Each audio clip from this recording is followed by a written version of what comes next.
मेरा नाम अंजलि है। ये कहानी मेरी है, एक ऐसी लड़की की जिसने सुख का चेहरा जरूर देखा था मगर उसे थाम नहीं सकी। मैं 4 बहनों में तीसरी थी।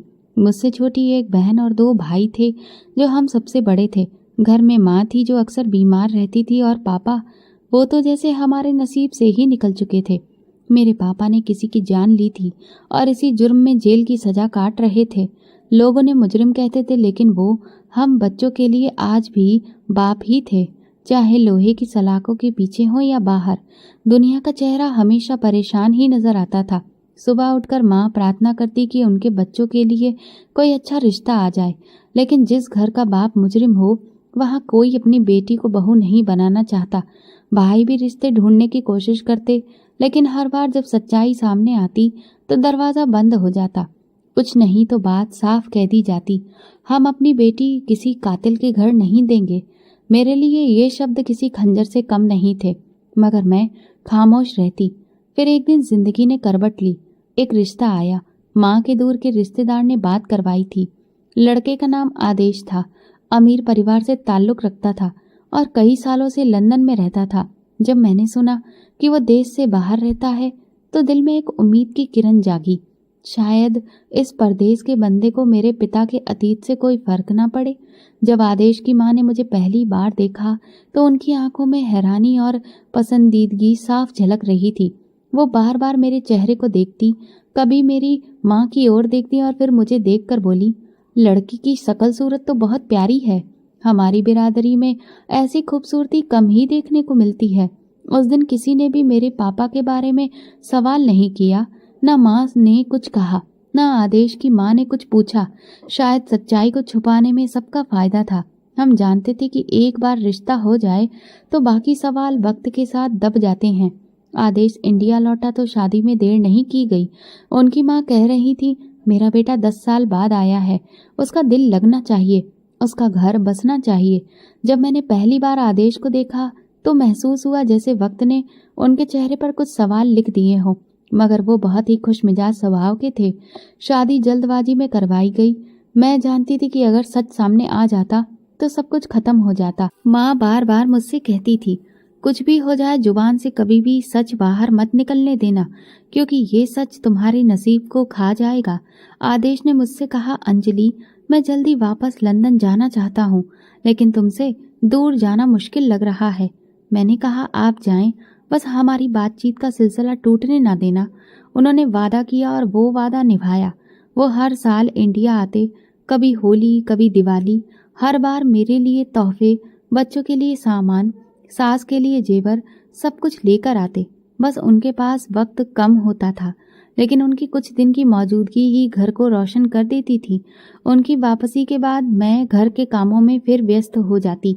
सास ज्यादा बात नहीं करती थी, लेकिन सामने से उन्होंने कभी बदतमीजी भी नहीं की। आदेश ने जाते जाते मेरे लिए कुछ रकम छोड़ी थी। मैंने उससे घर के लिए कुछ चीजें खरीदी, पर्दे, बर्तन, बच्चों के लिए नए कपड़े। एक दिन सास ने कहा, तुम्हें इन चीजों की क्या जरूरत थी? मैंने कहा, माँ जी, घर को संभालने के लिए इन सब चीजों की जरूरत थी। वो खामोश हो गई, लेकिन नजर ऐसी डाली जैसे मैंने कोई बहुत बड़ी गलती कर दी हो। आदेश के जाने के बाद कुछ दिन सुस्त और चुपचाप गुजरने लगे। सुबह नाश्ते के बाद बच्चे अपने खिलौनों में लग जाते, मैं घर की सफाई करती, शाम तक सारा घर संभालती, बच्चों को सुलाती, कपड़े धोती। एक रूटीन सा बन गया था। वक्त जैसे पत्थर बन गया था, ना हिलता ना टूटता। एक दिन मैंने आंगन में कपड़े फैलाए थे। हाथ में आदेश का भेजा हुआ नया सूट था, जिसे मैंने पहला मौका देखकर पहना था। सास आंगन में आई और मुझे ऊपर से नीचे देखकर बोली, ये क्या पहन रखा है? तुम्हारे मायके में कभी ऐसे कपड़े पहने हैं किसी ने? मैंने नजरें झुका ली और नम्रता से कहा, माँ जी, ये तो आदेश ने भेजा था। वो कहते हैं कि मैं अच्छे से रहूं। उन्होंने नाक चढ़ाकर कहा, बस यही कमी रह गई थी, अब पति के पैसों पर फैशन भी शुरू हो गया है। मैं खामोश रही, क्योंकि मुझे पता था कि जवाब देने का कोई फायदा नहीं है। 2 दिन बाद मैंने बच्चों के लिए कुछ चीजें मंगवाई। बेटे को शाम से बुखार था। जब डॉक्टर को दिखाया तो उन्होंने सूप पिलाने को कहा। इसके लिए मैंने थोड़ा सामान मंगवाया। सास ने जब थैली देखी तो चेहरे पर हैरत आ गई। ये सब क्या है? रोज नया खर्च। मैंने कहा बच्चों को बुखार था, डॉक्टर ने कहा कि ताकत वाली चीजें दें। उन्होंने तंज कसते हुए कहा, ये सब डॉक्टर ने कहा है या तुम्हारी ही ख्वाहिश है? मेरे बच्चे जब छोटे थे तो वो नमक के पानी पर पाले गए हैं। मैं चुपचाप सारा सामान किचन में रख आई। शाम को आदेश का फोन आया। उन्होंने कहा, अंजलि, माँ कह रही थी कि तुम बहुत खर्च करती हो, सब चीजें मंगवा रही हो। मेरे गले से आवाज नहीं निकली। फिर मैंने नरम लहजे में कहा, मैंने कोई फिजूल खर्ची नहीं की है, बच्चे बीमार थे, बस वही जरूरी चीजें लेनी पड़ी। आदेश ने एक लंबी सांस ली। मैं तुम पर भरोसा करता हूँ, लेकिन माँ कहती है पहले सारे पैसे उनके पास होते थे, अब तुम्हारे पास होते हैं जो कि बचते ही नहीं। मैं परेशान हो जाता हूँ। अगले हफ्ते पैसे नहीं आए। मैं समझी शायद देर हो गई हो, लेकिन जब 2 हफ्ते गुजरे और कुछ नहीं आया तो मुझे शक हुआ। सास से पूछा, माँ जी, आदेश ने पैसे भेजे क्या? सास ने जवाब दिया, अब पैसे मेरे पास आएंगे, जो चाहिए वो मुझसे मांगना। मैंने कहा, लेकिन पहले तो वो मुझे जेब खर्च दिया करते थे। उन्होंने हाथ झटकते हुए कहा, वो तुम्हारा पति है, तुम्हारा बाप नहीं। उसके ऊपर और भी जिम्मेदारियां हैं। अगले दिन जब मैंने बच्चों के लिए दूध मांगा तो कहने लगी, दूध तो खत्म हो गया है, चाय के लिए बचाना पड़ता है। मैंने पूछा, फिर बच्चों के लिए? तो बोली, कल देखूंगी। बच्चे रोए तो मैंने पानी में थोड़ा सा चीनी घोलकर दे दिया। बेटी को चुप करवाते हुए दिल भर आया, लेकिन आंसू पी लिए। इसी दौरान मैंने आदेश से फिर बात की। अब मेरे पास कुछ भी नहीं बचा। बच्चों की चीजों के लिए माँ जी से कहना पड़ता है। आदेश बोला, माँ कहती है कि तुम्हें हिसाब नहीं आता। वो कहती है कि सारा खर्च वो खुद संभालेंगी ताकि कोई फिजूल खर्ची ना हो। मैंने सवाल किया, और मेरे छोटे छोटे खर्चे? वो कहने लगा, जो चाहिए उसके लिए तुम माँ से कहो। मेरे दिल में एक लम्हे के लिए सूनापन छा गया। वही आदेश जो हर बार मेरे लिए तोहफे लाते थे, आज मेरी जरूरतों को दूसरों की जुबान से तोल रहे थे। अगले हफ्ते बच्चों को दाल चावल खाते हुए देखकर बेटा बोला, माँ, वो दूध वाला बिस्कुट देंगे? मैंने सास से कहा तो वो बोली, कल मेहमान आ रहे हैं, उसके बाद ही कुछ मिलेगा, अभी इनके लिए मेरे पास कुछ नहीं है। जब मैंने खाली हाथ बच्चों को बहलाया, कहानी सुनाई और फिर उनके सो जाने के बाद खुद रोई। मेरे पास कुछ था नहीं, बस शर्मिंदगी का बोझ था। मैं कभी अपनी बहन को फोन करती, हाल चाल लेती, लेकिन उसे कुछ नहीं बताती, क्योंकि उसका अपना घर था, अपनी परेशानियां थीं। भला वो क्या कर लेती? आदेश के लंदन जाने के बाद मेरी दुनिया सिकुड़ने लगी। पहले भी पैसे सास के हाथ में होते थे, मगर इस बार तो हाथ बिल्कुल बंद हो गए थे। वो पहले कहती कि घर है, फिर कहती तुम जैसे तो 2 दिन में ही खजाना खाली कर देंगे।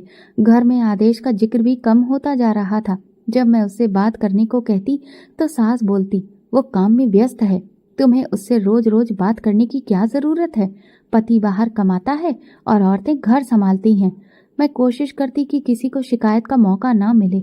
सुबह बच्चों को संभालना, शाम को सिलाई करना, रोटियां पकाना, सब कुछ समय पर करती ताकि कुछ कहने को ना बचे। एक दिन मैंने कहा, माँ, बेटी को बुखार है, डॉक्टर के पास जाना पड़ेगा। सास बोली, डॉक्टर के चक्कर बहुत महंगे होते हैं, तुम उसे गर्म पानी पिलाओ, बुखार खुद ही उतर जाएगा। मैंने कुछ नहीं कहा, सिर्फ बेटी के माथे पर ठंडे पानी से कपड़ा रखती रही। 2 दिन बाद बुखार और बढ़ गया। मैंने खुद डॉक्टर के पास जाने का फैसला किया। सास को बताया तो उन्होंने कहा, जो करना है करो, लेकिन बच्चों को ले जाने की जरूरत नहीं है, और कोई दवा भी मत लाना, फिजूल खर्ची मत करना। मैंने सिलाई से बचाए हुए पैसों से दवा खरीदी। वापस आने के बाद सास को कुछ नहीं बताया। मुझे पता था कि उन्हें पता चलेगा तो वो तरह तरह की बातें बनाएंगी। 2 दिन बाद आंगन में बैठकर मैं बच्चों के पुराने कपड़े रफू कर रही थी। बेटे की कमीज में इतने पैबंद लग चुके थे कि वो नया कपड़ा लगती ही नहीं थी। छोटी बेटी की चप्पल टूटी हुई थी, जिसे मैं कपड़े से बांधकर काम चलाऊ बना चुकी थी। बेटी ने कहा, माँ, नया जूता कब लेंगे? मैंने कहा, जल्द ही लेंगे, तुम भगवान से प्रार्थना करो। बेटी बोली, माँ, पापा आएंगे तो लेकर आएंगे ना? मैंने सिर हिला दिया और दिल ही दिल में प्रार्थना की, आदेश, जल्दी आ जाओ। कुछ दिन बाद ही आदेश का फोन आया। मैंने उससे कहा, बच्चों के कपड़े खराब हो चुके हैं, कुछ भेज दो तो अच्छा रहेगा। आदेश ने कहा कि मैंने पैसे पिछले महीने ही माँ को भेजे थे और माँ ने कहा है कि तुम्हें सब कुछ दे दिया है। मैं खामोश हो गई, बस इतना कहा, ठीक है। अगले दिन मैंने सास से कहा, बेटे के कपड़े बहुत खराब हो गए हैं, कुछ नया लेने की इजाज़त दे दें। वो तंजिया हंसी और बोली, तुम्हारी ख्वाहिशें खत्म ही नहीं होती। बच्चा है, गुड़िया नहीं, 2 जोड़ी कपड़ों में ही काम चल जाएगा। कुछ दिन बाद मेहमान आ गए, सास की बहन और उनके बेटे। उनके बच्चों को देखकर मेरे बच्चों ने हसरत से पूछा, माँ, इनके पास इतने अच्छे कपड़े कैसे हैं? मैंने कहा, वो लोग बड़े शहर में रहते हैं, वहाँ चीजें सस्ती मिलती हैं। जब सास ने सुना तो बोली, तुम्हारे बच्चे भी सब्र करना सीखें, हर वक्त फरमाइश करते रहते हैं। मेहमानों के लिए मिठाइयाँ, नाश्ते और कई पकवान बनाए गए थे। सब कुछ घर में बदला था, पर मेरा कमरा वही पुराना बासी माहौल और पुराने बिस्तर के साथ। मैं खामोश रही, क्योंकि मैं सीख चुकी थी कि सवाल करने पर दरवाजे बंद हो जाते हैं।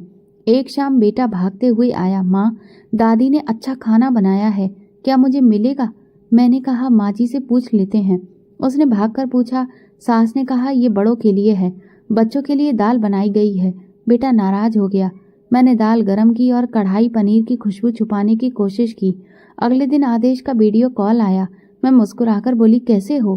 फिर मैंने बच्चों को वीडियो कॉल पर सामने किया। आदेश ने पूछा, ये इतने कमज़ोर क्यों लग रहे हैं? सब ठीक है ना? मैंने जवाब दिया, हाँ सब ठीक है, बस पढ़ाई में लगे हुए हैं। आदेश ने कहा, मैं जल्दी आने की कोशिश करूँगा। कॉल ख़त्म होने के बाद सास बोली, तुमने आदेश से क्या कहा? उसने मुझे फ़ोन करके पूछा कि बच्चे इतने कमज़ोर क्यों हैं? तुम्हारे मुंह में मीठे बोल हैं, लेकिन दिल में शिकायत भरी हुई है। मैंने कहा, माँ जी, मैंने कुछ भी गलत नहीं कहा, सिर्फ उन्होंने जो पूछा उसी का जवाब दिया। माँ जी कहने लगी, अब तुम झूठ भी बोलोगी? मेरी बर्दाश्त की हद है अंजलि। उस दिन मैंने फैसला किया कि अब मुझे बच्चों के लिए छोटे मोटे काम खुद ही करने हैं। कपड़ों की मरम्मत, सिलाई, यहाँ तक कि चप्पलों पर छोटे कपड़े लगाकर उन्हें इस्तेमाल के काबिल बनाना। आदेश को गए हुए 3 महीने हो चुके थे। दोनों बच्चों की तबीयत कुछ बेहतर थी और मैंने मोहल्ले की एक औरत से कपड़ों की सिलाई का काम लेना शुरू कर दिया था। दिन थोड़ा व्यस्त गुजरने लगा था। कभी किसी बच्चे की फ्रॉक पर फूल बनाती तो कभी किसी पर्दे पर बॉर्डर। जो भी पैसे मिलते वो दूध या दवाई के लिए रख लेती। सास को खबर तक नहीं होने देती थी, क्योंकि वो कहती थी, ये मेरे घर की बागडोर है जो तुम्हारी मर्जी से नहीं चलेगी। एक दिन सुबह का वक्त था, मैं बच्चों को नाश्ता दे रही थी कि तभी दरवाजे पर किसी ने जोर से दस्तक दी। छोटी बहन का पति आया था, उसके हाथ में फ़ोन था। कहने लगा, ये फ़ोन है, तुमसे बात करनी है। मैंने तुरंत फ़ोन कान से लगाया। दूसरी तरफ आदेश के एक दोस्त की आवाज़ थी जो उनके साथ ही रहता था। उसकी आवाज़ कांप रही थी। कहने लगा, अंजलि, आदेश नहीं रहा। मैंने कहा, क्या मतलब? उसने कहा, आदेश को रात को दिल का दौरा पड़ा था, अस्पताल ले गए मगर बचा नहीं सके। फ़ोन हाथ से गिर गया। मेरी आंखों के सामने अंधेरा छा गया। मैं कुछ लम्हे ज़मीन पर पत्थर की तरह बैठी रही, जैसे मेरे शरीर में जान ही ना हो। बच्चे पास आकर बोले, माँ, क्या हुआ? क्या पापा का फ़ोन आया था? मैंने सच छुपाया और सिर्फ इतना कहा, पापा बहुत दूर चले गए हैं। दोपहर तक घर भर गया। सास ने रोना धोना शुरू कर दिया।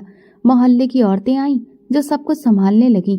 मेरी सास ने सबके सामने यही कहा, मेरा बेटा तो हमेशा खुश रहता था, जरूर उसे किसी ने परेशान किया होगा। रात को जब मेहमान कम हुए तो सास मेरे कमरे में आई। मैं फर्श पर आदेश की तस्वीर हाथों में लेकर बैठी हुई थी। उन्होंने दरवाज़ा खटखटाए बिना ही कहा, ये सब कुछ तुम्हारे ही नसीब का असर है। मेरे बेटे को तुमने ख़त्म कर दिया। मैंने नज़रें उठाई और धीमी आवाज़ में कहा, मैंने क्या किया माँ जी?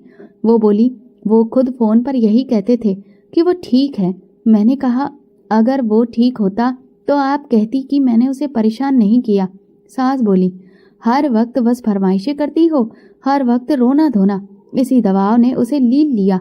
मैंने कुछ नहीं कहा। वो वापस चली गई, लेकिन उनके अल्फाज मेरे दिल पर तीर की तरह लगे। अगले दिन आदेश की डेड बॉडी इंडिया लाई गई। मैं सफ़ेद कपड़े पहनकर उसे देखने गई। उसका चेहरा बिल्कुल खामोश था। वो आंखें जो मुझसे वादा करती थीं हमेशा के लिए बंद हो चुकी थीं। लोग आते रहे, दुख जताते रहे। कोई मेरे सिर पर हाथ रखता, कोई दुआएं देता। अगले दिन जब घर खाली हुआ तो मेरी सास ने मुझे अलग बुलाया। कहने लगी, अब तुम यहाँ मेरे रहमो करम पर हो और इसीलिए तुम्हें मेरे उसूलों पर ही चलना होगा। जो मैं कहूँगी वही करना होगा। मैंने कहा, माँ जी, मैं बस इज्जत के साथ अपने बच्चों के साथ रहना चाहती हूँ। वो बोली, इज्जत? तुम्हारे बाप की वजह से हमने वैसे ही तरस खाकर तुम्हें इस घर में रखा था, लेकिन अब तो आदेश भी नहीं रहा। मैं सदमे में खड़ी रह गई। उनकी नज़रों में मेरा कोई वजूद नहीं बचा था। अब वो मुझे आदेश की पत्नी नहीं बल्कि सिर्फ एक बोझ समझती थी। अगले हफ्ते बच्चों के स्कूल खुलने थे। मैंने अपनी सास से कहा, माँ जी, बेटी की कॉपी और बस्ता लेना है। उन्होंने कहा, किताबें तो पुरानी भी चलती हैं, नई लेने की क्या ज़रूरत है। मैंने कहा, पुरानी तो फट गई हैं। इस पर उन्होंने जवाब दिया, मेरी तो राय यही है कि अब बच्चों की पढ़ाई बंद कर दो। तुम्हारे हालात नहीं हैं कि तुम अपने बच्चों को पढ़ा सको। मैंने उनकी बात तो सुनी लेकिन हार नहीं मानी। सिलाई की कमाई से थोड़ा थोड़ा करके बच्चों की कॉपियाँ खरीदी। स्कूल वालों से कहा कि फीस में कुछ मोहलत दे दें, मैं धीरे धीरे इंतजाम कर लूंगी। बच्चों को किसी भी तरह से मैं हंसकर संभालने लगी, लेकिन सास का रवैया दिन ब दिन और ज्यादा बिगड़ता जा रहा था। अगर जरा सी भी खाने में देर हो जाती तो कहती, तुम बहाने बहाने से खाने पर रोक लगाती हो, जैसे कि हमने तुम्हें पालने का ठेका लिया है। बच्चे मेरे पास ही खेल रहे थे, तभी सास की आवाज आई, दाल बच गई है, बच्चों को वही दे देना। पनीर की सब्जी मेहमानों के लिए है, तुम्हारे बच्चों की कोई औकात नहीं है कि वो ये सब्जी खाएं। मैंने कहा, माँ जी, ये आदेश के भी बच्चे हैं। तो वो चिल्लाकर बोली, नहीं, ये मेरे बेटे के नहीं बल्कि तुम्हारी मनुष्यत की निशानी है। ये सुनकर मेरा बेटा पास आ गया और पूछने लगा, माँ, दादी हमें क्यों नहीं चाहती। मैंने उसे गले लगाकर कहा, नहीं बेटा, वो सिर्फ थक गई हैं, तुम फिक्र मत करो। उन दिनों मुझे ऐसा लगने लगा जैसे मेरे और बच्चों के लिए उस घर में सिर्फ हवा ही बाकी रह गई थी, वो भी बहुत ही कम। आदेश के जाने के बाद मेरी सास के दिल में मेरे लिए वो नरमी भी खत्म हो चुकी थी। उनकी आंखों में सिर्फ ताना था और जुबान पर सिर्फ इल्जाम। अगर बच्चे रो देते तो कहती, इनका रोना तो फितरत बनती जा रही है, जैसी माँ है वैसी ही औलाद है। मैंने सुनना छोड़ दिया था, लेकिन बच्चे छोटे थे, उन्हें हर बात समझ में नहीं आती थी, बस महसूस होती थी। मेरी बेटी अक्सर रात को मेरे गले लगकर कहती, माँ, दादी मुझे प्यार क्यों नहीं करती। मैं जवाब में सिर्फ सिर हिला देती, वो बस थकी हुई हैं, इसलिए गुस्से में रहती हैं। धीरे धीरे दिवाली का त्योहार आ रहा था। मोहल्ले के हर घर में तैयारियां हो रही थी, बाजारों में चहल पहल थी। मेरे बच्चे भी हर गुजरते दिन के साथ बेचैनी से कपड़ों की बातें करते थे। बेटे ने कहा, इस बार मैं दिवाली पर नीला कुर्ता पहनूंगा, जैसा मेरे लिए पापा लाते थे। मैंने सिर हिलाया, लेकिन अच्छे से जानती थी कि शायद वो नीला कुर्ता सिर्फ एक सपना बनकर रह जाएगा। मैंने सास से बात की, माँ जी, दिवाली आने वाली है, बच्चों के लिए कुछ नए कपड़ों का इंतजाम कर लूं। वो सामने बैठी अखबार पढ़ रही थी, बिना नजर उठाए बोली, अब उनके कपड़े भी मैं ला कर दूं। खुद तो कुछ करती धरती नहीं है, बस तकाजा करती रहती है। मैंने हिम्मत करके कहा, माँ जी, मैं कोशिश करती हूँ, सिलाई के पैसे भी बचाती हूँ, बस बच्चों की खुशी की खातिर ही कुछ छोटा सा करना चाहती हूँ। उन्होंने अखबार नीचे फेंका और गुस्से से बोली, मेरे बेटे की मौत के बाद तुम्हें खुशी की फिक्र है? तुम्हें तो मौका मिल गया नए कपड़े पहनने का। तुम वही हो जिसके बाप ने खून किया था, अब मेरे बेटे को भी ले गई। मैं चुप हो गई और कमरे में जाकर दरवाजा बंद कर लिया। बेटी पास आकर बोली, माँ, क्या हमें दिवाली पर नए कपड़े मिलेंगे? मैंने सिर पर हाथ फेर कर कहा, इस बार शायद नहीं, लेकिन अगली बार जरूर। दिवाली से एक दिन पहले वो बाजार गईं। वापसी पर उनके हाथों में कई थैलियां थीं। उन्होंने अपने दोनों बेटों के लिए कपड़े, जूते, परफ्यूम सब कुछ लिया था। वो थैलियां खोलकर सबको दिखा रही थी और मैं एक कोने में चुपचाप बैठकर सब देख रही थी। बेटा धीरे से मेरे पास आया और बोला, माँ, हमारे कपड़े कहाँ हैं? सास ने सुन लिया और बोली, तुम्हारी माँ तुम्हें सपने दिखा रही है, इनके कपड़े लेने के दिन गए। ये घर अब सिर्फ उनके लिए है जिनका इस पर हक है। दिवाली की सुबह मैंने बच्चों को साफ लेकिन पुराने कपड़े पहनाए। जो थोड़े बहुत पैसे मैंने बचाए थे उनसे बच्चों के लिए थोड़ी सी मिठाई मंगाई। सारा दिन बच्चे मोहल्ले के बच्चों को पटाखे और मिठाइयाँ खरीदते हुए देखते रहे। पड़ोस के बच्चों के नए कपड़े देखकर खामोश हो जाते। बेटी ने आकर पूछा, माँ, सबके कपड़े नए और चमकते हुए लग रहे हैं, लेकिन हमारे कपड़े ऐसे क्यों नहीं हैं? मैंने उसके हाथ में एक चमकता हुआ क्लिप रखा जो पुराने जेवर के टूटे हुए हिस्से से बनाया था और कहा, ये देखो, तुम्हारे बालों में सूरज चमकेगा। वो हंसने लगी, लेकिन मेरी हंसी लौट नहीं सकी। दोपहर को फिर सास ने कहा, खीर, पूरी, छोले भटूरे सब मेहमानों के लिए हैं, तुम लोग दाल गरम करके खा लेना। मैंने खामोशी से दाल गरम की, बच्चों को खाने के लिए बुलाया। वो सामने रखे छोले भटूरे देखकर खुश हो गए। इस पर सास तुरंत बोली, छोले भटूरे की तरफ देखना भी मत, तुम्हारी औकात बस दाल तक ही है। मैंने विनती की, माँ जी कम से कम 2 टुकड़े ही दे दीजिए, वो जिद कर रहे हैं। वो कहने लगी, 2 टुकड़े खाएंगे? अपने हिस्से की दाल लेकर जाओ और चुपचाप बैठ जाओ। मेरा बेटा स्वादिष्ट खाने से सजी प्लेट की ओर बढ़ा तो सास ने उसका हाथ पकड़कर झटक दिया। वो रोने लगा और बोला, अगर पापा होते तो वो हमें ये सारा अच्छा अच्छा खाना खिलाते। मैंने उसे गोद में लिया, सुलगते दिल से चुप करवाने की कोशिश की, लेकिन उस दिन मेरी जुबान से सिर्फ लोरी निकली, कोई वादा नहीं। शाम को सास ने मेहमान बुलाए। किचन में अच्छे खाने की खुशबू फैली हुई थी। मैंने बच्चों को अंदर बिठा लिया ताकि वे बार बार दरवाजे पर ना जाएं, लेकिन बेटा मेरी गोद से निकलकर बाहर जा बैठा। कुछ देर बाद शोर मचा तो जाकर देखा सास ने बेटे का कान कसकर पकड़ रखा था। मेरी मेहमान की प्लेट से मिठाई का टुकड़ा उठाया। क्या तुझे तमीज नहीं सिखाई गई है? मैंने बेटे को छुड़ाया और कहा, बच्चा है, भूखा था इसीलिए ऐसा किया।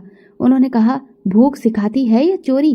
तुम्हारी परवरिश वैसी ही है जैसी कि तुम खुद हो। मैं बच्चों को उठाकर अंदर चली गई। उसकी आंखों में उस वक्त सिर्फ एक ही सवाल था, माँ क्या हम लोग वाकई में इतने बुरे हैं? मैंने कोई जवाब नहीं दिया क्योंकि मैं सिर्फ इतना जानती थी कि मेरे बच्चों की ख्वाहिशें अब मर चुकी थीं और मैं उनके साथ जीना सीख चुकी थी। लेकिन उनके सामने हर दिन हाथ फैलाते जा रहे थे। दिवाली का दिन जो कभी हमारे लिए खुशियों का संदेश लेकर आता था, अब सिर्फ एक ऐसा दिन बन गया था जिसमें मेरी ममता, गरीबी और बेबसी की अर्थी हर साल उठती थी। दिवाली के दूसरे दिन बच्चों को सारा दिन अंदर रखकर मैं चाहती थी कि दरवाजे की तरफ भी ना जाएं, लेकिन छोटे बच्चे भला कब तक रुके रह सकते थे। बेटा बार बार दरवाजे के पास जाकर झांकता और बोलता, मम्मी अभी भी खाने की बहुत अच्छी महक आ रही है। मैं उसे वापस लाती, बहलाती, कभी कहानी सुनाती, कभी सिलाई का बहाना बनाकर पास बिठा लेती। लेकिन शाम के वक्त वो चुपके से बाहर निकल गया और सास के मेहमानों के कमरे में जा पहुंचा। मैं पीछे दौड़ी तो देखा कि वो मेहमान की प्लेट के पास खड़ा है, हाथ आगे बढ़ा रखा था। तभी सास ने उसे एक बार फिर जोर का झटका दिया। चोरी कर रहा है? मैं बीच में पड़ी, बच्चा है बस मांग रहा था। सास ने मेरी तरफ देखा और कहा, यही सिखाया है ना तुमने, बच्चों से मंगवाओ और खुद भी खाओ। वो मेहमानों के सामने लगातार बोलती चली जा रही थी। मैं बेटे को गोद में उठाकर वापस कमरे में लेकर चली आई। पीछे से आवाज आई, अब यही निकम्मे कमरे में रहेंगे। जुबान खोली तो समझ लो रोटी भी बंद। अगले दिन जब मैं उठी तो देखा कि दरवाजा बाहर से बंद था। मैं चिल्लाकर बोली, माँ जी दरवाजा खोलिए। जवाब में सिर्फ खामोशी मिली। दोपहर तक एक पुरानी थाली स्टोर रूम के नीचे वाले दरवाजे से अंदर धकेली गई। उसमें रोटी का सूखा टुकड़ा और बची हुई दाल का पानी था। मैंने बच्चों से खाने को कहा तो बेटी ने उसे सूंघकर मुंह मोड़ लिया। माँ ये कैसा खाना है? मैंने कहा, बेटा खा लो वरना फिर भूख लगेगी। बेटी ने रोटी का एक टुकड़ा मुंह में डाला और चबाया, फिर बोली, ये तो बहुत सख्त है, खाई ही नहीं जाती। मैंने कहा, धीरे धीरे खा लो, पानी पी लेना। इस पर बेटी ने कहा, मम्मी मुझे भी छोले भटूरे खाने हैं। मैं चुप हो गई और नजरें चुरा ली। रात को स्टोर रूम में बहुत मच्छर थे, पंखा भी नहीं था, सिर्फ टूटी खिड़की थी। बच्चे पसीने में भीगे हुए थे। मैंने अपने दुपट्टे को मोड़कर उनके लिए पंखा बनाया।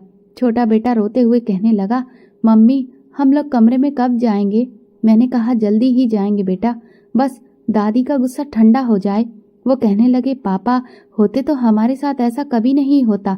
मैंने उसके माथे पर हाथ फेरा, लेकिन दिल का दुख छुपा नहीं सकी। तीसरे दिन फिर वही दाल और वही सूखी रोटी। मैंने दरवाजा बजाकर कहा, माँ जी बच्चों को बुखार है, कुछ दवा दे दीजिए, पानी भी खत्म हो रहा है। तभी बाहर से आवाज आई, चुप कर जा, जुबान खोली तो जो मिल रहा है वो भी नहीं मिलेगा।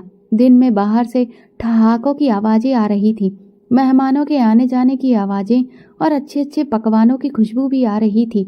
मैंने अपने बच्चों को सीने से लगाकर कहा, बस कुछ देर और बेटा, भगवान सब ठीक कर देगा। अचानक बेटा जिद करने लगा, मुझे भी वो खाना खाना है, मैं बस वही खाना खाऊंगा। बेटी भी रोकर कहने लगी, माँ मैं बाहर जाना चाहती हूँ। मैंने दोनों को गले से लगा लिया। दिल में सोचा, जब एक माँ अपने बच्चों का पेट भी ना भर सके तो उसका दिल रोज मरता है। इस वक्त बेटा दरवाजे की तरफ जोर से भागा और धक्का देकर कहने लगा, दादी दरवाज़ा खोलो, हमें बाहर निकालो, हमें बाहर आना है। मैं जल्दी से उसे पकड़ा और कहा, बेटा आवाज़ मत दो वरना वो और ज़्यादा नाराज़ हो जाएंगी। शाम को सास आई, दरवाज़ा खोलकर अंदर झाँका। उनके हाथ में एक और थाली थी, इस बार सिर्फ आधी रोटी। तुम लोगों ने मेरी इज्जत खराब की है और इसीलिए अब तुम्हें सजा मिलेगी। मैंने कहा, माँ जी हमने क्या किया है, बच्चे तो भूखे थे इसीलिए आपको बुला रहे थे। फिर उन्होंने दरवाज़ा बंद करते हुए कहा, तो ठीक है अब इसका ही सबक सीखो, अब यही तुम लोगों का नसीब है। वो चली गई। मैंने बच्चों को पानी पिलाया। बेटी ने मुझसे कहा, माँ जब हमने कुछ भी बुरा नहीं किया तो फिर दादी हमें कैद क्यों कर रही है। मैंने उनके सिर पर हाथ फेर कर कहा, क्योंकि ये दुनिया सबको एक जैसा नहीं देखती, लेकिन हम अच्छे हैं और हमें बस सब्र करना है। उस रात मेरा बेटा नींद में बहुत देर तक बड़बड़ाता रहा, माँ दादी के मेहमान की प्लेट में मिठाई है, और मैं सन्नाटे में बैठी उसकी बातें सुनती रही। अगली सुबह फिर से बाहर से हंसी मजाक की आवाजें आ रही थी। दरवाजा फिर से बंद था। मेरी बेटी ने पूछा, माँ क्या अब हम यहाँ हमेशा रहेंगे। मैंने कहा, नहीं बेटा, भगवान सब देख रहा है, हम बहुत जल्द यहाँ से आज़ाद होंगे। मैं खुद से भी बार बार यही कहती, ये सब वक्त की बात है, धीरे धीरे ये वक्त भी गुजर जाएगा, ये जुल्म है रुकेगा नहीं। स्टोर रूम की दीवारों पर मिट्टी के निशान बन चुके थे। बच्चों ने खेल खेल में उन पर अजीब तरह की शक्लें बना दी थीं। बेटी ने अपनी बनाई हुई पेंटिंग दिखाकर कहा, मम्मी ये दिल में आप हो और ये मैं हूँ। मैंने कहा, तुमने बहुत खूबसूरत दिल बनाया है, बस इसी तरह से खुश रहकर एक दिन हम यहाँ से बाहर जाएंगे। उस लम्हे मुझे ऐसा लगा कि ये छोटा सा दिल मिट्टी का नहीं बल्कि उम्मीद से बना हो, और शायद ये कैद अब बहुत दिनों तक चलने वाली नहीं। चौथे दिन स्टोर रूम का दरवाज़ा खुला तो सास की आवाज़ आई, आज तुम लोग बाहर रह सकते हो, लेकिन अपनी शक्ल किसी को भी मत दिखाना, दावत है, लोग आएंगे। मैंने पूछा, माँ जी बच्चों को साफ कपड़े दे दीजिए। वो पलट कर बोली, जैसे इतने दिन बैठे थे वैसे ही चुपचाप बैठे रहो। मैंने पुराने कपड़े धोकर सुखाए और फिर बच्चों को वही पहना दिए। मैंने बच्चों को समझाया, चुपचाप रहना, किसी से कुछ भी मत मांगना, क्या हमें भी आज खाने को मिलेगा। बच्चों ने कहा।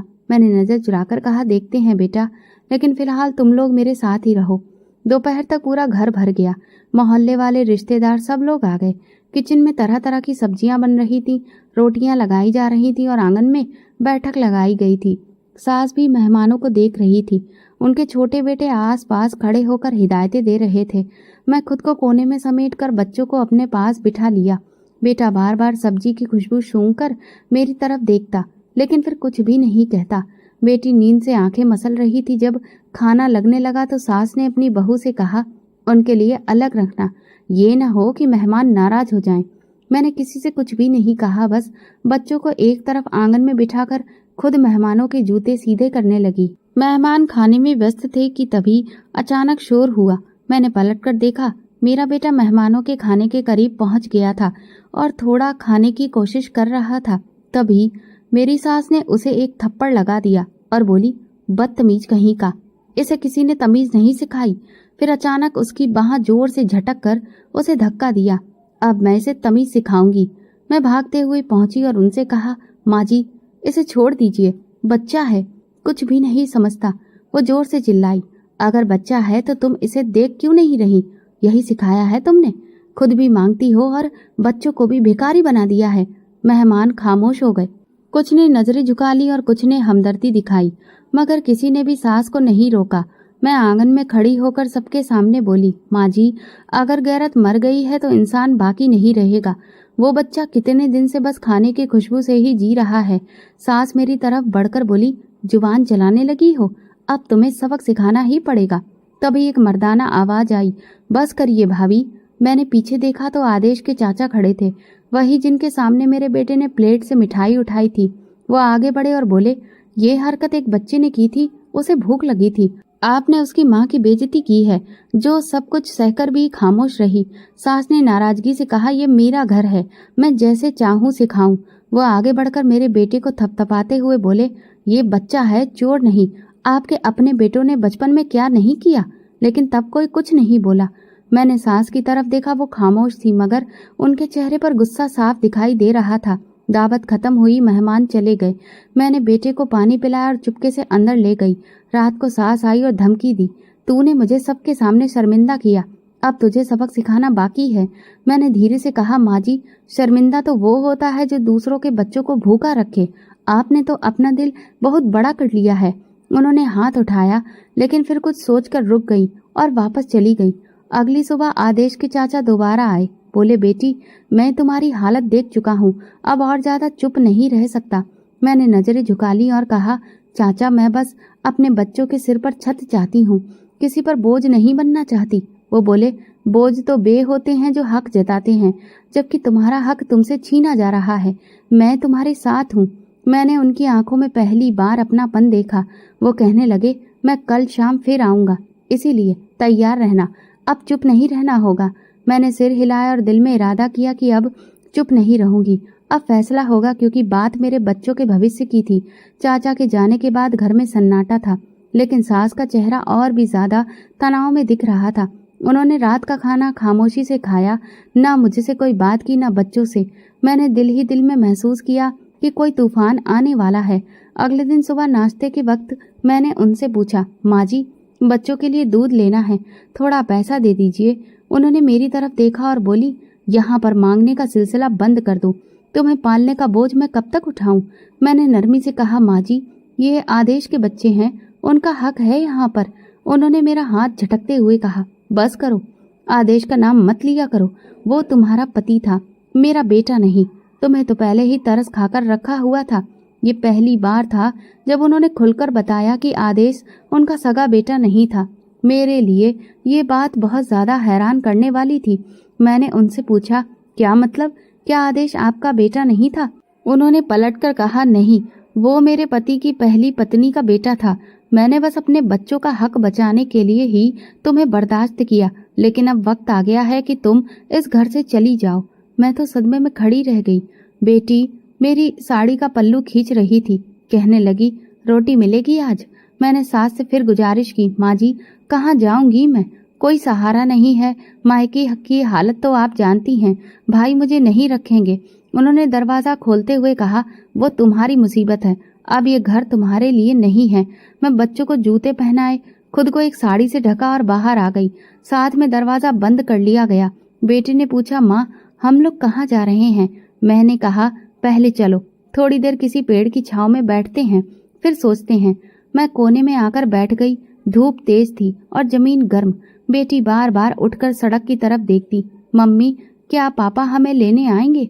मैंने कहा, नहीं बेटा, अब हम खुद ही अपनी जगह तलाश करेंगे। दोपहर ढलने लगी, किसी ने पीने के लिए पानी तक को भी नहीं पूछा। बच्चे बेचारे निडाल हो गए। मैंने पेड़ के नीचे ही चादर बिछाई और बच्चों को वहीं लिटा दिया। बेटी का हाथ पकड़कर कहा, हे भगवान, मैं बहुत सब्र कर चुकी हूँ, अब मुझे तुम्हारा इंसाफ चाहिए। मेरे आंसू बहते रहे। मैंने किसी से कुछ नहीं कहा, किसी को आवाज नहीं दी, बस चुपचाप जमीन पर बैठी रही, जैसे ये मिट्टी ही मेरा आखिरी शहर हो। शाम को वही चाचा वहां आ गए। शायद उन्हें किसी ने खबर दी थी। मुझे देखकर हैरान हो गए और पूछा, बेटी, तुम यहाँ क्या कर रही हो? मैंने खामोशी से देखा और कुछ नहीं बोला। उन्होंने बच्चों को देखा जो जमीन पर सिसक रहे थे, फिर गुस्से से बोले, अब तो बात करनी ही पड़ेगी, ये इंसानियत नहीं है। मैंने आहिस्ता से कहा, अब जाने दीजिए। उन्होंने दरवाजा भी बंद कर दिया है और दिल भी। वो बोले, नहीं, लेकिन मैं तुम्हें यूं सड़कों पर भटकने के लिए नहीं छोड़ सकता। मैं थोड़ी हिचकिचाते हुए बोली, चाचा, मैं आप पर बोझ नहीं बनना चाहती। तो वो बोले, तुम बोझ नहीं हो, तुम मजबूर हो, और मजबूर को अकेला छोड़ देना गुनाह होता है। उन्होंने बच्चों को उठाया और अपने घर ले आए। उनकी बीवी ने हमें पानी पिलाया, खाना खिलाया और बोली, बेटी, अब ये घर तुम्हारा भी है। मैंने उनकी आंखों में वो रोशनी देखी जो अपने घर में बरसों में नहीं देखी थी। उसी रात मैंने अपने बेटे को सीने से लगाकर कहा, अब हम नई जिंदगी शुरू करेंगे, वो जिंदगी जो तुम्हारे लिए तुम्हारी माँ के हक की होगी। बेटी ने आहिस्ता से पूछा, माँ, अब हम कभी पापा के घर जा सकेंगे? मैंने कहा, हाँ बेटा, जाएंगे, लेकिन तब जब हम अपना हक लेकर जाएंगे। अब इंसाफ की लड़ाई शुरू हो चुकी है। मैंने मन में ठान लिया था कि अब मैं अपना हक लेकर ही रहूंगी। चाचा के घर आए 2 दिन हो चुके थे। नया कमरा दिया, नए बिस्तर दिए और बच्चों को नए कपड़े दिलवाए, बच्चों को वो जिंदगी मिली जिसके लिए मैं बरसों से तरस गई थी। मैं बस यही सोचती रही कि क्या यही इज्जत थी जिसके लिए मैं बरसों से तरस रही थी। एक दिन नाश्ते के बाद चाचा मेरे पास आए और बोले, बेटी तुमने बहुत बर्दाश्त किया, लेकिन अब और बर्दाश्त नहीं करना है, तुम्हें इंसाफ के लिए खड़ा होना है। मैंने नजरें झुका ली। मैं अकेली औरत 3 बच्चों के सहारे लड़ूं? उन्होंने नरमी से कहा, तुम अकेली नहीं हो, आदेश भी मेरा खून था। मैं अपनी भाभी के जुल्म का हिस्सा नहीं बन सकता, तो भला अब मैं क्या करूं? अदालत में केस कर सकते हैं, क्यों नहीं? तुम आदेश की विधवा हो, उसके बच्चों की माँ हो। जो हक तुमसे छीना गया है वो कानून दिलाएगा, बस तुम हौसला रखो। उसी शाम चाचा शहर के वकील के साथ आए। वकील ने कागज देखे और कहा, आपके सारे कागज ठीक हैं। आपकी सास ने आपको घर से निकालकर कानूनन जुर्म किया है, अब उन्हें सख्त सजा मिलेगी। घर आदेश के नाम पर था और अब वो आपके अधिकार में आएगा। दिल में डर भी था, लेकिन उम्मीद इस डर पर भारी थी। वकील ने कहा, हम अदालत में अपील कर सकते हैं और एक स्टे ऑर्डर ले सकते हैं, जिससे वे ना घर को बेच सके और ना रकम निकाल सके। चाचा ने मुझसे इजाजत मांगी और कहा, बेटी मैं इस इंसाफ की लड़ाई को लड़ूंगा, क्या तुम मेरे साथ हो? बच्चों के लिए हर कदम पर आपके साथ हूँ। अगले दिन हम अदालत पहुंचे। पहली बार कचहरी के दरवाजे देखे। एक तरफ दिल धड़क रहा था, दूसरी तरफ बच्चों के चेहरे सामने आ रहे थे। चाचा ने कहा, बस सब्र रखना, सच्चाई खुद बोलती है। वकील ने अदालत में अपील की और अपील में कहा कि अंजलि को घर से निकालना गैर कानूनी है, क्योंकि आदेश की मौत के बाद इस घर पर उसका और उसके बच्चों का ही अधिकार है। जज ने तुरंत ही नोटिस जारी करने का हुक्म दिया और कोई भी जायदाद बेचने या रकम निकालने पर रोक लगा दी।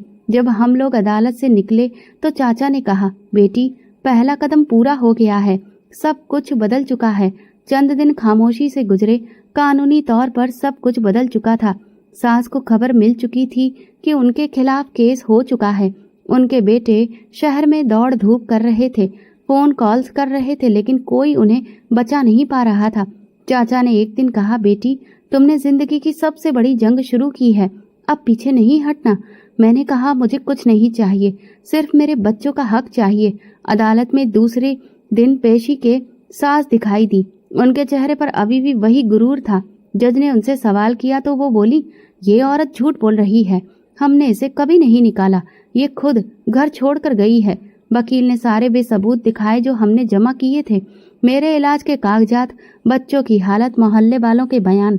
जज ने कहा, ये सारे सबूत इस बात को साबित करते हैं कि अंजलि को उसके घर से नाजायज तरीके से निकाला गया है। अगली तारीख तक अदालत ने और भी सबूत पेश करने का हुक्म दिया। अदालत से वापसी पर चाचा ने मुझसे कहा, ये लोग अब तुम्हें गंभीरता से ले रहे हैं, ये हमारी पहली कामयाबी है। रात को बेटा मेरे पास आकर बोला, माँ हम लोग अपने पुराने कमरे में कब जाएंगे? मैंने उसे गोद में लेकर कहा, जब हमें हमारा अधिकार मिल जाएगा तब वो कमरा भी हमारा होगा। चाचा की पत्नी ने खाने के वक्त कहा, बेटी तुमने जिस हिम्मत से ये कदम उठाया है, ऐसा बहुत ही कम औरतें कर पाती हैं।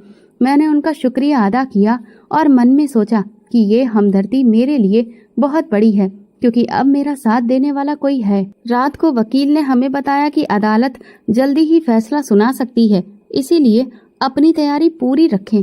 मैंने दिल में कहा, हे भगवान, मैंने हमेशा सब्र किया, आज वो सब्र मुझे अदालत में खड़ा कर रहा है। बस इंसाफ का दिन जल्दी ही आए। अब सच अदालत में दाखिल हो चुका था और जो दरवाजा बंद किया था वो अब कानून के दखल से खुलने वाला था।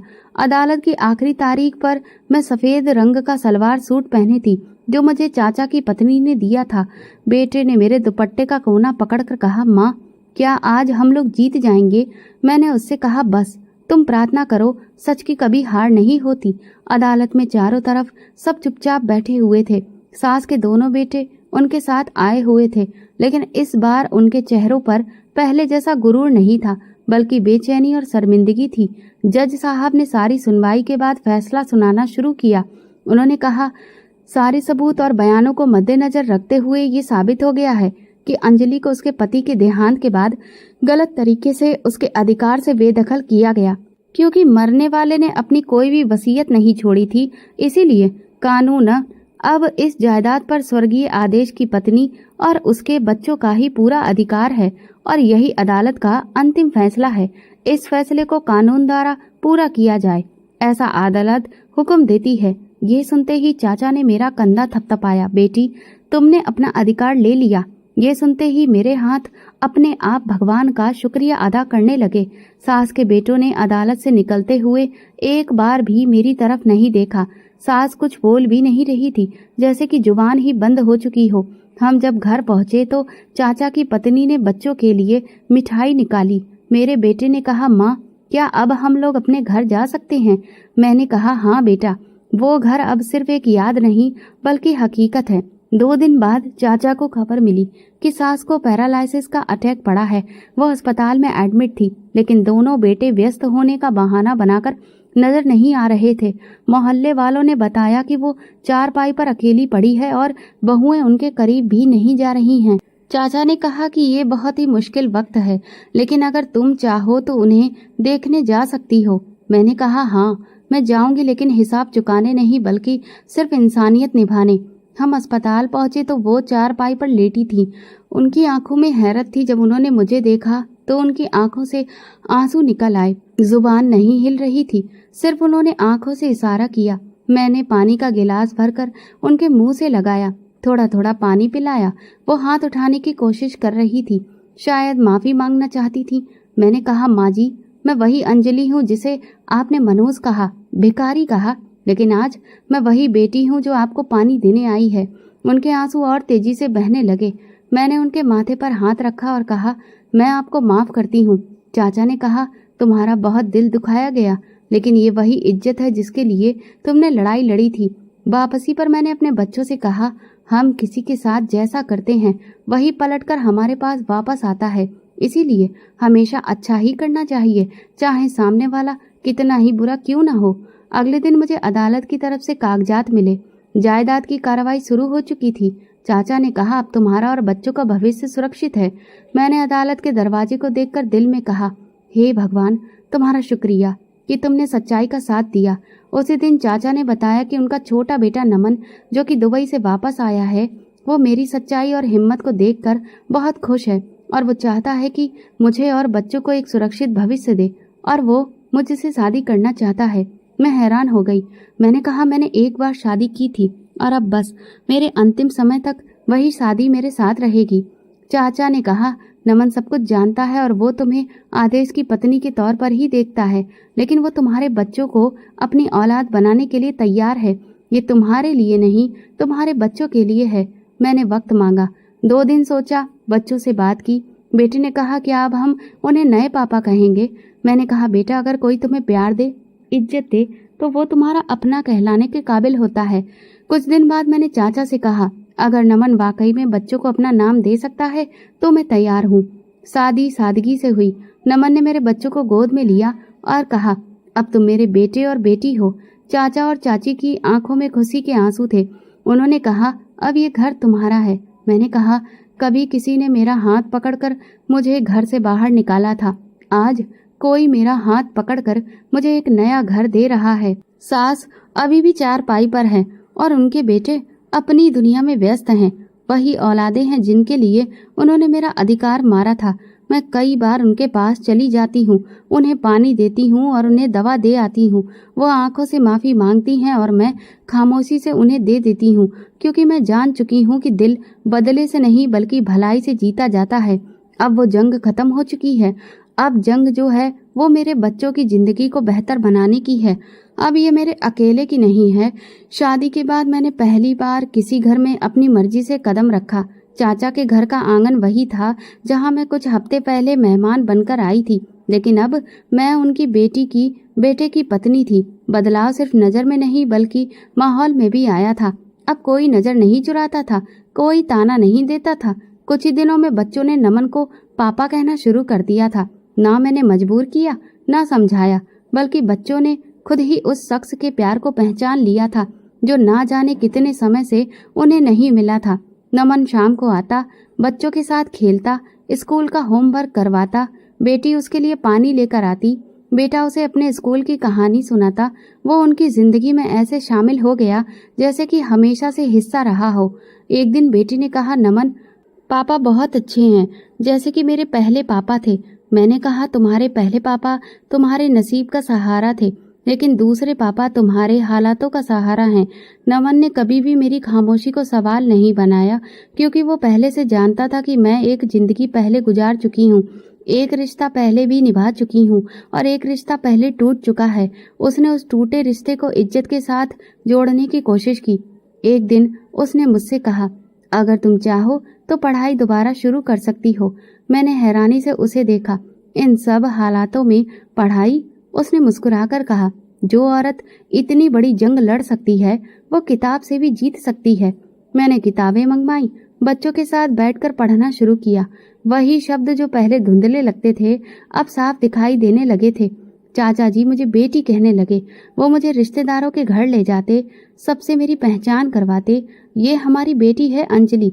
एक दिन चाचा ने कहा, बेटी तुमने जिस हिम्मत से सब कुछ बर्दाश्त किया वही तुम्हारी पहचान बनती है।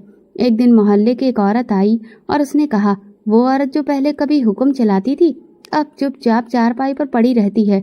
बहुएं कमरे तक में नहीं आती, वो पानी के लिए भी तरस जाती है। मैं खामोशी से देखती रही। मैंने उन्हें माफ कर दिया था और अब मैं आगे बढ़ चुकी थी। अब हर दिन मेरे लिए एक नई शुरुआत था। बच्चे स्कूल जा रहे थे, मैं साथ में अपनी पढ़ाई भी कर रही थी। शाम को नमन के साथ बैठकर चाय पीती। वो मेरे दिन भर की बातें सुनते और कहते, तुमने जितनी मुश्किलें झेली हैं उसके बाद अब तुम्हें सुकून मिलना चाहिए। अब मैं भगवान के आगे बैठकर उनका शुक्रिया अदा करती हूँ कि उन्होंने मेरी सारी प्रार्थनाओं का फल मुझे दे दिया। और मैं फक्र से कहती हूँ कि मैं कोई मनुष्य नहीं थी। मेरे सब्र ने मेरी किस्मत बदली और मेरे हक ने मेरा नाम बदल दिया और आज मैं वो हूँ जो मेरी असली पहचान थी। जुल्म के अंधेरे कितने ही गहरे क्यों ना हो, सब्र की रोशनी सच्चाई का रास्ता दिखा ही देती है। जो दूसरों का हक मारते हैं वो अंजाम में खुद दूसरों के रहमो करम पर जिंदगी भर रह जाते हैं। तो दोस्तों, अगर आपको हमारी कहानी पसंद आई हो तो कमेंट करके ज़रूर बताइए। वीडियो को लाइक करें और ज़्यादा से ज़्यादा शेयर करें। अगर आप चैनल पर नए हैं तो सब्सक्राइब जरूर करें और नोटिफिकेशन बेल दबाएं ताकि अगली अपडेट सबसे पहले आपको मिले। धन्यवाद।